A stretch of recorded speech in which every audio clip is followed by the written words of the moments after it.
Hi, this is John from the CGCC library, here with another tutorial on using Primo, our online catalog.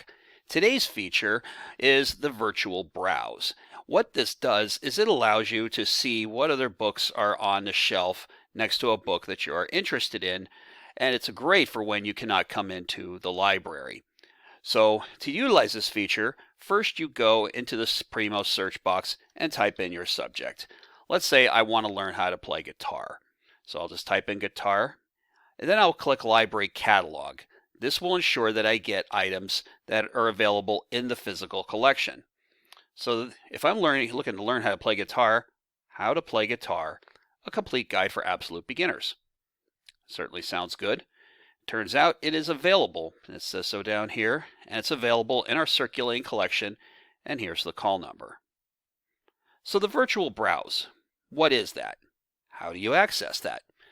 Well, to access it is very simple. First, click on the title of the item that you are interested in. It tells you it's available. Now, if you scroll down to the very bottom of the page, here you have the virtual browse feature. Now, you'll want to use this because a lot of times books on similar subjects are going to be right next to each other on the shelves.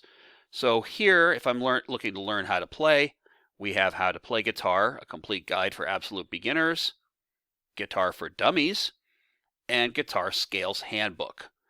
So right away, I have found three things that are ideal if I'm looking to learn how to play a new musical instrument. This would be great if you want to call up the library and make a request to borrow these books.